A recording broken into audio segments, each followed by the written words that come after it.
Bandhavgarh tiger reserve में 72 घंटे में 10 हाथियों की मौत ने मध्य प्रदेश में वन्य जीव सुरक्षा पर सवाल उठाए हैं। अब प्रधानमंत्री कार्यालय ने मध्य प्रदेश सरकार से हाथियों की मौत की रिपोर्ट मांगी है। मुख्यमंत्री ने हाथियों के प्रबंधन के लिए छत्तीसगढ़ से भी सहयोग का आश्वासन दिया है। हाथियों की मौत का कारण अभी जांच के अधीन है। प्रधानमंत्री कार्यालय ने मध्य प्रदेश सरकार से हाथियों की मौत को लेकर रिपोर्ट मांगी है। हाथियों की मौत प्रथम दृष्टया कोदो की फफूंद युक्त फसल खाने से मानी जा रही है, लेकिन अभी विशेषज्ञ इसको लेकर एकमत नहीं है। नतीजतन प्रदेश सरकार पीएमओ को रिपोर्ट भेजने के लिए फिलहाल किसी निष्कर्ष पर नहीं पहुंच सकी है और मामला अटका हुआ है। और खबर पर ज्यादा जानकारी लेंगे news head digital Anirudh Sonone हमारे साथ भोपाल से लाइव जुड़ गए हैं। अनिरुद्ध, हाथियों की मौत मामले में प्रदेश सरकार ने गंभीर एक्शन लिया, सस्पेंशन भी हुआ, पीएमओ की भी इस पर नजर दिखाई दे रही है। क्या अपडेट इस मामले में बताइएगा?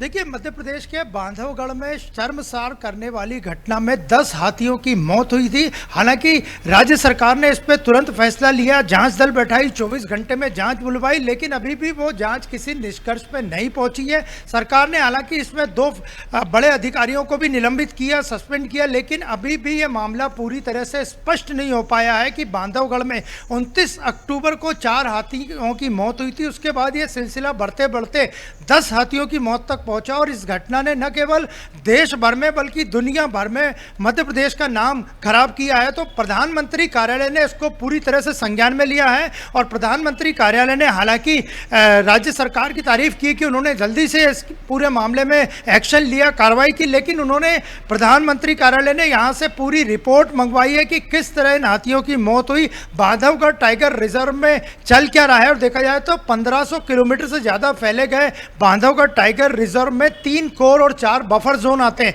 और इन्हीं में टाइगर्स के साथ साथ अन्य वन्य जीव भी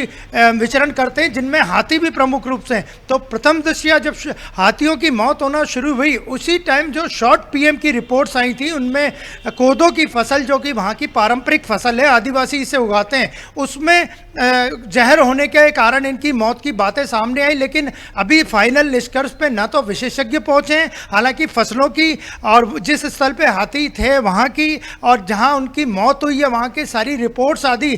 फॉरेंसिक लैब्स में भेजी गई है, दूसरी लैब में भेजी गई है, लेकिन न तो विशेषज्ञों की राय, वाइल्ड लाइफ एक्सपर्ट्स की राय इस पर स्पष्ट हुई है, न ही कोई रिपोर्ट सामने आई है। तो प्रधानमंत्री कार्यालय ने इसको अत्यंत चिंताजनक विषय मानते हुए इसकी रिपोर्ट दिल्ली बुलवाई है और राज्य सरकार ने हालांकि इस मामले में 24 घंटे में जो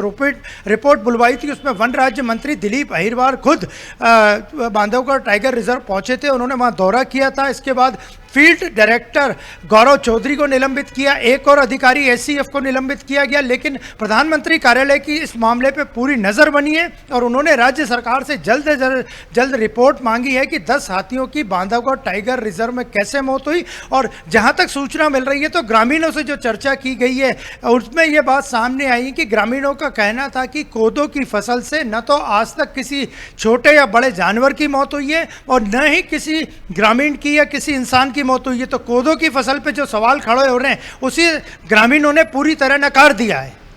जी बिल्कुल, सवाल गंभीर है क्योंकि अभी तक विशेषज्ञ किसी निष्कर्ष पर पहुंच नहीं पाए हैं। कहा यही जा रहा है कि कोदो खाने से हाथियों की मौत हो गई और जो वहां के स्थानीय लोग हैं, जो आदिवासी लोग हैं, कोदो उनके खान पान में शामिल है, वो यही कह रहे हैं कि कोदो खाने से एक के बाद एक इस तरह हाथियों की मौत हो नहीं सकती है। ऐसे में ये बड़ा गंभीर विषय नजर आ रहा है। अनिरुद्ध, देखिए, पीएमओ ने हालांकि इस पर रिपोर्ट मंगाई है, लेकिन राज्य सरकार ने जो 24 घंटे में अपनी रिपोर्ट मंगाई थी, उसके बाद 6 दल गठित कर दिए गए जो लगातार जिस स्थान पे हाथी घूमते थे, जिस स्थान पे उन 10 हाथियों की मौत हुई है, वहाँ की लगातार मॉनिटरिंग कर रहे हैं। जहाँ पे उनका अंतिम संस्कार हुआ वहाँ के नमूने लिए जा रहे हैं, जिन स्थानों पे वो घूमते थे वहाँ की फसलों के नमूने लिए जा रहे हैं, लेकिन ये अभी भी फाइनल निष्कर्ष नहीं है। और देखा जाए तो 10 हाथियों की मौत ने पूरे सरकार को हिला के रख दिया था और यहाँ पे प्रमुख सचिव वन जो मध्य प्रदेश के हैं, उनकी भूमिका भी संदिग्ध नजर आ रही है, क्योंकि बांधवगढ़ टाइगर रिजर्व में जो जानकारी मिल रही है वहाँ पे कई होटल और रिजॉर्ट हैं और ऐसा कहा जा रहा है कि इन होटल और रिजॉर्ट के जो संचालक हैं वो सभी प्रभावशाली और बड़े लोग हैं। इन्हें हाथियों से खासी दिक्कत थी, क्योंकि हाथी अक्सर इनके रिसोर्ट और होटल्स वगैरह में, लॉन्ज वगैरह में घुस जाते थे और थोड़ा बहुत नुकसान पहुंचाते थे। और तो प्रमुख सचिव वन की भूमिका भी संदिग्ध नजर आ रही, क्योंकि इन होटल और रिसोर्ट मालिकों को हमेशा से ही वन्य जीवों से दिक्कत रहती थी, क्योंकि इससे उनका टूरिज्म खराब होता था, ऐसा उनका कहना है। तो पीएमओ ने पूरी रिपोर्ट तलब की और ये ग्राउंड रिपोर्ट रहेगी, जो कि प्रधानमंत्री कार्यालय ने बिल्कुल संज्ञान में लेते हुए बुलवाई है। और राज्य सरकार ने इस पूरे मामले में छत्तीसगढ़ सरकार से भी मदद मांगी है, क्योंकि छत्तीसगढ़ में अक्सर हाथियों के घूमने के और वन्य प्राणियों के घूमने और वहाँ होने की सूचनाएं मिलती रहती हैं। तो वहाँ पे एक विशेषज्ञों का दल ऑलरेडी तैयार है, बना हुआ है। तो मध्य प्रदेश सरकार ने छत्तीसगढ़ सरकार से भी इस मामले में मदद मांगी है और जल्द ही पीएमओ को मध्य प्रदेश सरकार रिपोर्ट भेजेगी। लेकिन फिलहाल अभी तक न तो वन्य विशेषज्ञ किसी निष्कर्ष पे पहुंच पाए और न ही किसी फॉरेंसिक लैब से या अन्य लैब से कोई रिपोर्ट की पूरी जानकारी आई है कि 10 हाथियों की मौत कैसे हुई। अनिरुद्ध, जैसे आप जिक्र कर रहे हैं कि अधिकारियों की मिली भगत यहाँ पर हो सकती है, क्या इस पूरे मामले में कोई बड़ी साजिश, बड़े स्तर पर साजिश की गई है और हाथियों को साजिश के तहत मारा गया है, यही इशारा निकलता है इस पूरे निष्कर्ष पर? देखिए, हालांकि सरकार ने, मध्य प्रदेश सरकार ने तुरंत कार्रवाई करते हुए 24 घंटे में रिपोर्ट बुलवाई, 2 अधिकारियों को सस्पेंड किया, लेकिन अभी भी जो शक की सुई है वो शिकारियों पे और अन्य लोगों पे ही घूम रही है, क्योंकि ग्रामीणों ने वहाँ कई मीडिया रिपोर्ट्स में भी और अन्य लोगों को भी, जो पुलिस को भी जानकारी दी है कि उनका इस घटना से कोई लेना देना नहीं है। हालांकि हाथी उन्हें अक्सर नुकसान पहुँचाते थे, उनकी फसलों को नुकसान पहुँचाते थे, लेकिन वहाँ ज़्यादातर बांधवगढ़ टाइगर रिजर्व में आदिवासी लोग रहते हैं और वो हाथी को जैसे देवता की तरह मानते हैं, वन्य जीवों को। तो उनका स्पष्ट कहना था कि हाथियों को नुकसान पहुंचाने में ग्रामीणों की कोई भूमिका नहीं है। और कोदो की जो फसल है उन पे भी उन्होंने अपनी स्थिति स्पष्ट की कि इस फसल से न तो किसी इंसान की या किसी वन्य प्राणी की मौत हो सकती है। अब सीधा